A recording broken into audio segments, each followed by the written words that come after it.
सात संगत जी, प्यार से कहना धन निरंकार जी।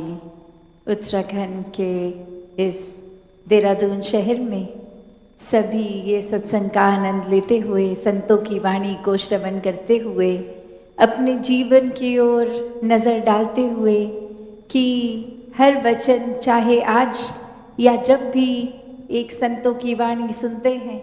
तो वो ऐसे वचन होते हैं जो जीवन को बदल देते हैं। ये अपने अंदर झांक कर अपने अंदर बदलाव, और कोई ऊपरी दिखावरी बदलाव नहीं, ये अंदर से बाहर तक की यात्रा कि अंदर से स्वयं को कैसे निखारना है और कैसे फिर एक बाहरली एक बिहेवियरल रूप, ये चेंज भी फिर आता है जो फिर एक छोटे दायरे, एक खुद तक ही नहीं सीमित, अपने परिवार तक ही नहीं सीमित, ये पूरे समाज, ये पूरे संसार तक ये वरदान रूप बनता है। ये इंसानियत का जीवन बनता है और ये इंसानियत की शुरुआत ही रूहानियत से, इस निराकार से, इस परमात्मा से, कि ये जो हर चीज़ का एक प्राइम सोर्स और यहीं से सब कुछ उत्पन्न, और कैसे जब इस निराकार दातार को ब्रह्म ज्ञान से जीवन में एक लाए हैं, एक हर पल इसी के एहसास में है, तो सभी कार्य, एक एक्टिविटीज़ दिन की बहुत ही स्मूथ सहज रूप में हो जाती हैं।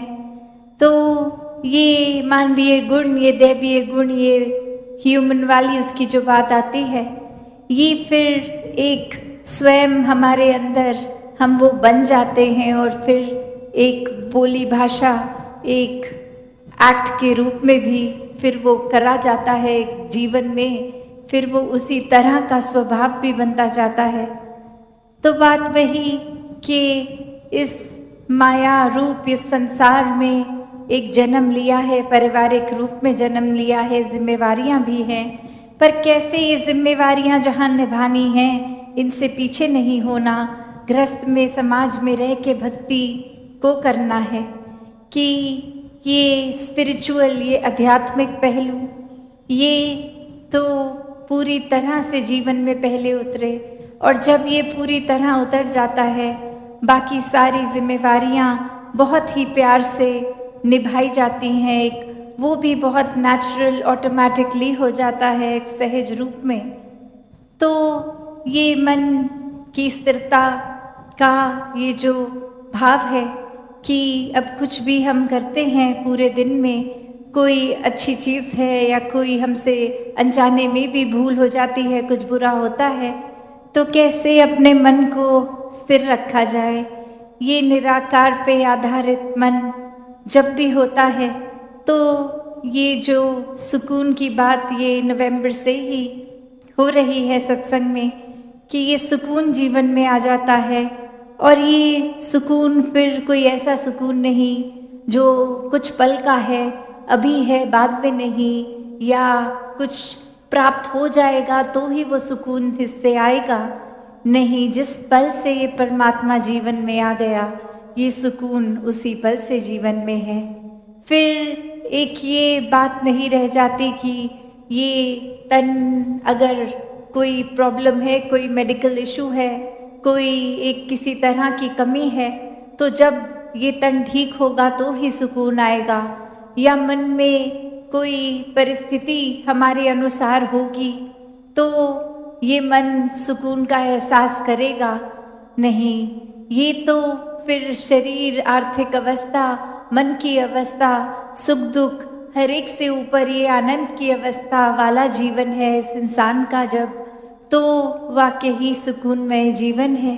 और ये फिर हम कितनी भी कोशिश कर ले, अगर हम सुकून के पीछे भागें तो फिर वो बेचैनी ही होती है वो यात्रा में कि कब प्राप्त होगा सुकून। पर जिस समय इस निराकार को जीवन में ले आए तो उसी पल से ये सुकून ही सुकून है। फिर ये कुछ भी ऐसा होता है जीवन में जो खुशी दे, दुख दे, एक भाव इस एहसास का कि इस खुशी में भी निराकार शामिल है, और कोई दुख की घड़ी है तो इसमें भी निराकार शामिल है। तो बहुत ही सहज रूप में ये जीवन के ऐसे भी पल निकल जाते हैं, क्योंकि हर पल ने हमेशा के लिए नहीं टिकना। आज किसी बच्चे ने जन्म लिया तो एक दिन वो जीवन उस बच्चे का ख़त्म होना ही है। वो चाहे बुढ़ापे में, चाहे 100 साल, चाहे 80, जितनी भी इस परमात्मा ने एक एज बख्शी है। तो बात वही कि कोई भी चीज़ सिर्फ परमात्मा के अलावा एक ख़त्म होनी ही है। ये जीवन भी, ये साधन जो हम इकट्ठे करते रहते हैं, आज कोई नई चीज़ खरीद आए, उसका शुरू में तो बहुत ध्यान रखा गया, धीरे धीरे वो समय के साथ हमारे मन में अपनी कीमत खो देती है। फिर उसका ख्याल भी नहीं, वो कहाँ पड़ा है सामान पता भी नहीं। और नया जब आया तो इतने ध्यान से रखा गया कि वो उसकी सर्विस भी हो रही है, उस पर स्क्रैचेस तो नहीं पड़ रहे, और समय के अनुसार वो गिर भी रहा है अगर फ़ोन है या कुछ भी। तो एक वो वैल्यू जैसे ख़त्म हो गई कि पहले दिन जो कीमत हमारे लिए उसकी थी, वो सामान की कीमत धीरे धीरे कम होते होते ख़त्म हो जाती है। तो कैसे हर चीज़ ने अपना एक डिप लेना है, उसने एक टाइम अपना, अपनी शेल्फ वैल्यू को पूरा जीकर फिर उसने ढल जाना है। ऐसे ही ये, चाहे हम लार्जर एक विजन पे देखें तो जिस धरती पे हम हैं, एक दिन ये धरती भी ख़त्म होनी है। ये चाहे कोई प्लैनेट्स, ये स्टार्स, कुछ भी जो देख रहे हैं माया रूप, सभी ने ख़त्म हो जाना है। तो सिर्फ और सिर्फ ये परमात्मा और निराकार जो शुरू से था, अभी भी है, आगे भी होगा, तो यही कायम दायम है, यही सच है। इसके अलावा और कुछ भी सच नहीं। चाहे वो एक सच्चाई उस रूप में कि ये रोशनी रूप इस सच्चाई का, और अभी पिछले दिनों ही दासी ने ये बात रखी थी और अब फिर से दोहरा रही है, कि कैसे एक रोशनी का रूप, अगर एक चाहे सूरज है, दिन का समय है, तो भी रोशनी में तो कोई कमी नहीं है। और कैसे एक सिर्फ धुंध का आ जाना, जैसे यहाँ देहरादून से मसूरी पहाड़ नज़दीक, और कैसे रास्ते में अगर इतनी दिन के समय भी धुंध आ जाती है तो ड्राइविंग करना कितना मुश्किल हो जाता है। ऐसा तो नहीं है कि रोशनी की कमी है, रोशनी तो पूरी है, पर सिर्फ ये धुंध का फैक्टर ऐड हुआ। तो ऐसे ही ये ब्रह्म ज्ञान, ये निराकार, ये परमात्मा तो हर समय है, वो रोशनी पूरी है। बस ये मैल, ये धुंध, ये हमारी ही दिमाग की उपज, या फिर कोई परिस्थिति को हमने इतना मैग्नीफाई करके बड़ा बना दिया, उसको धुंध का रूप बना दिया। या ये धुंध और भी अनेकों तरह की हो सकती है। कभी कभी इंसान का दूसरे इंसान के बीच दरार का कारण बन जाना, एक नफरतों की उपज, एक अंधविश्वास, ये सुपरस्टिशंस की भी बात, वो भी धुंध। तो कैसे एक सच का जब आधार लिया जाता है तो ये मनमुटाव भी दूर होते हैं, ये नफरतों के कारण भी फिर पीछे हो जाते हैं। और अक्सर खुद के बनाए हुए वहम भुलेखे, एक खुद की बनाए हुए सुपरस्टिशंस, एक खुद से ही हमने जब कुछ ऐसी सोच, एक विचारधारा बना ली जो हमारे लिए भी नुकसानदेह है, औरों के लिए भी नुकसानदेह है, तो बात वही कि कमी रोशनी की तो नहीं है। ये सेवा, सुमिरन, सत्संग रूप भी ये पूरा है। और कैसे हम कितना ही निराकार का सहारा ले रहे हैं, वो रोशनी तो हर समय की ये है। बस हमारा ये कर्म, क्या वो किया जा रहा है, क्या ये मन का रिश्ता इस निराकार से, इसके एहसास में रहते हुए जोड़ा जा रहा है। वरना तो एक हम खुद ही कभी कभी कुछ ऐसा सोच लेते हैं जो होता नहीं है, पर वो हमने इस तरह से खुद को ही कन्विंस कर लिया, खुद को ही समझा दिया कि ऐसा है, और अब उस झूठ को मानने भी लग जाते हैं, चाहे वो हकीकत ना ही हो। एक बहुत पहले दासी ने कहानी भी सुनाई थी कि कैसे एक बार एक छोटा बच्चा, वो उसकी नींद लग जाती है और नींद खुलते ही वो देखता है कि उसका मुंह खुला हुआ था और सोते सोते जो उसको सपना आया था वो ये था कि कोई चूहा मुंह के ज़रिए पेट तक चला गया है। और अब वो बच्चा उठते ही अपनी माँ के पास दौड़ता हुआ बोल रहा है कि चूहा मेरे पेट में चला गया है, अब मैं बीमार हो जाऊंगा, अब मेरी तबीयत खराब होगी। और माँ ने बहुत तरीक़ों से बच्चे को समझाया कि नहीं, ऐसा कुछ नहीं हुआ, कोई चूहा है ही नहीं घर में, तो कैसे मुंह में जाएगा, और अगर घर में हो भी चूहा तो वो चूहा का साइज़ इतना बड़ा, तुम्हारे मुंह का इतना छोटा, वो अंदर कैसे जाएगा। पर ये बच्चा बिल्कुल भी ये बात को मानने को तैयार नहीं, और वो अपने सपने को ही सच्चाई बना बैठा है कि नहीं, मैंने खुद देखा है, मैंने सपने में देखा है, ऐसा हुआ है, अब मेरी तबीयत खराब होगी। तो एक दो दिन माँ ने समझाने की भी कोशिश करी, पर वो मानसिक रूप से बच्चा ये मान चुका था कि चूहा पेट में है और तबीयत खराब होगी। तो वो शरीर भी उस सच्चाई को मानते हुए ये साइकोसोमैटिकली ये तबीयत भी अब खराब होने लग गई। और ये रूप उसका बच्चे का देखकर ये माँ ने फिर ऐसे सोचा कि अगर जो भी लक्षण हो रहे हैं उसकी दवा करा दी जाए। और वहीं डॉक्टर समझाता है कि ये तो वहम से ही उपज है इसकी, आप दवाई दे भी देंगे तो जब तक उसको ये नहीं विश्वास होगा कि चूहा निकला नहीं, तब तक उसने मानते ही रहना है इस बात को। और अब वो माँ को घर जाके एक तरकीब सूझती है। एक बाज़ार से एक नकली चूहा खरीद के पहले ही घर के एक टॉयलेट में पॉट सीट पे अंदर फेंक देती है और बच्चे को गोद में उठाकर सीधा कि वो पॉट में ना झांके सीधा बिठा देती है और बोलती है कि अब आप आराम से टॉयलेट कीजिए। और जैसे ही वो बच्चा करता है वो खड़ा होता है और उसको माँ दिखाती है कि अब झांक के देखो, देखो चूहा तो बाहर आ गया है पेट से।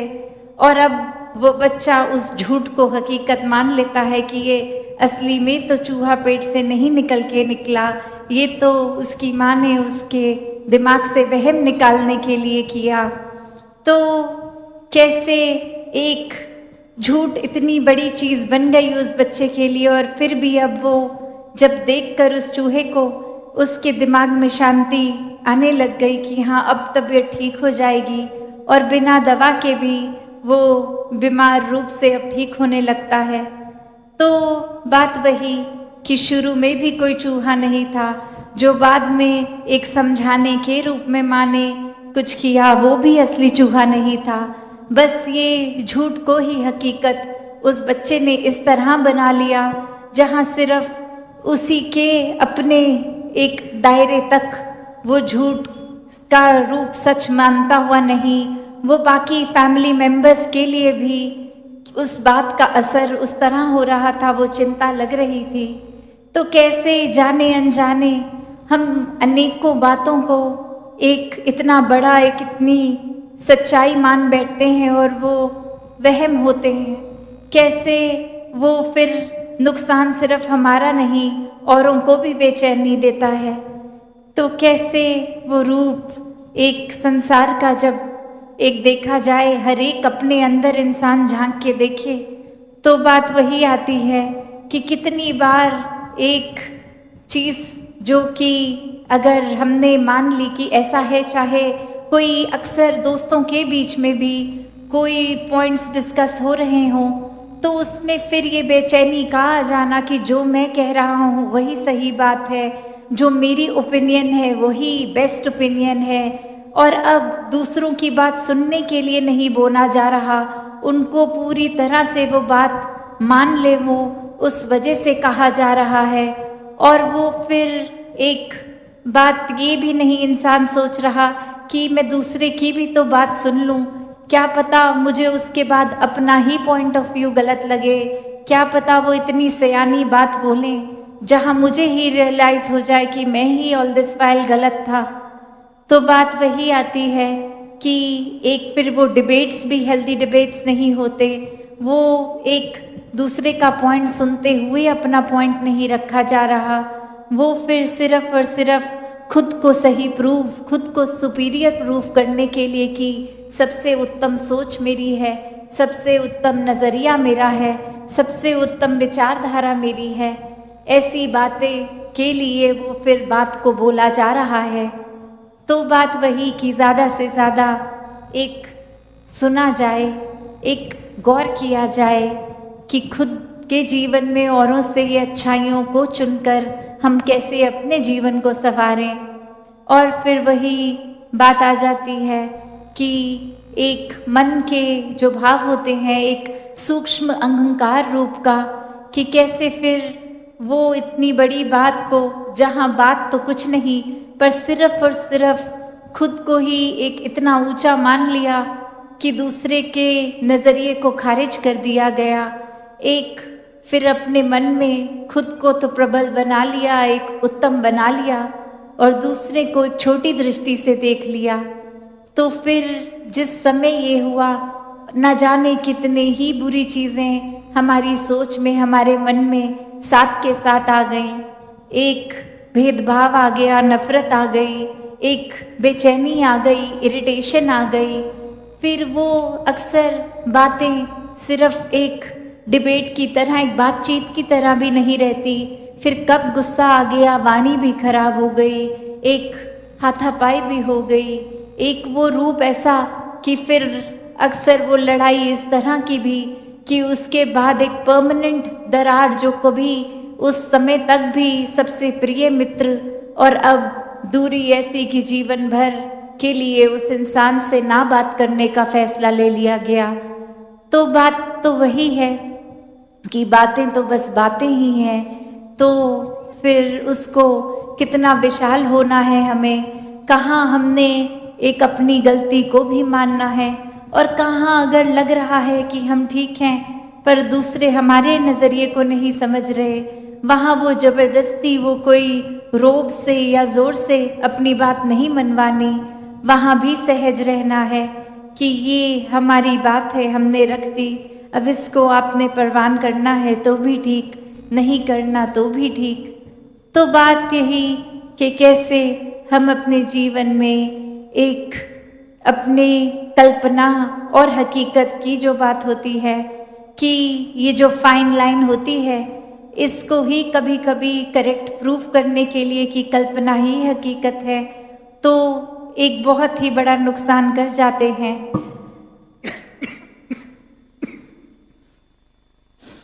तो वो नुकसान फिर एक कुछ पलों का ही नहीं, फिर कुछ पलों का ही नहीं, एक जीवन भर का अपना ही नुकसान हो जाता है। और कैसे फिर वो बात भी नहीं रहती कि एक सुधार के लिए एक चाहे इंटेंशंस, एक नीयत तो सही जगह पे थी। अक्सर हम किसी को कुछ कहते भी हैं तो वो नीयत यही होती है कि एक अगले की कमी शायद कोई रही है तो उसको बता दिया जाए ताकि वो आगे से वो बात को रिपीट ना करे। पर जब आगे से रिस्पॉन्स हम ऐसा देखते हैं कि हमने तो उसके सुधार की बात की पर उसने हमारी बात को ही नकार दिया, हमारे साथ आगे से रूड हो गए, तो फिर एक जहाँ वो नीयत तो सुधार की थी वो हमारी नीयत तक उसी पल में बदल जाती है और हम फिर स्वयं को श्रेष्ठ मान लेते हैं कि चलो हमने तो किया था कि उसका भला हो, अब उसको ही भला नहीं करवाना तो हम क्या करें, वो जो मर्जी करे। और अब जो अपने दिल में, ये जो दिमाग में सुकून था हमारे उस पल से पहले, वो खुद ही हमने बेचैनी का रूप ले लिया। क्यों? क्योंकि किसी ने हमारी बात नहीं मानी। अब जब समझाया कि सफल जीवन ये एक तब है जब आध्यात्मिक रूप से पूर्ण हो, एक महल माड़ियाँ, गाड़ी, उपलब्धियाँ, पढ़ाई लिखाई इत्यादि सब मुबारक है, पर वो तभी सही मायने में मुबारक है जब हर पल में इस परमात्मा को भी शामिल किया गया, वरना तो एक दौड़ भाग ही लगी रहती है। आज कुछ ये चाहिए, कल कुछ और चाहिए, आज ये जो मिल गया, कल फिर प्रार्थना, कि इसको बदल दिया जाए, इस तरह नहीं हो जीवन। एक उपलब्धि है तो इतने सालों से उसी उपलब्धि पे है, कोई प्रमोशन नहीं हो रहा। एक उस तरह की इच्छाएं चाहे छोटी सी हो, वो एक बच्चे के अंदर भी हो सकती है और किसी वृद्ध के अंदर भी वो इच्छाओं ने तो अपना काम करते जाना है। तो यहाँ पे आध्यात्मिक रूप जब साथ होता है जीवन में तो समझ आता है कि इच्छाएं मन में आ रही हैं तो अगर पूरी हो रही हैं उसमें भी हमारी भलाई है, और अगर मन मुताबिक कुछ हो नहीं रहा, इस परमात्मा ने कुछ और चाहा है तो भी एक इसमें भी भलाई है।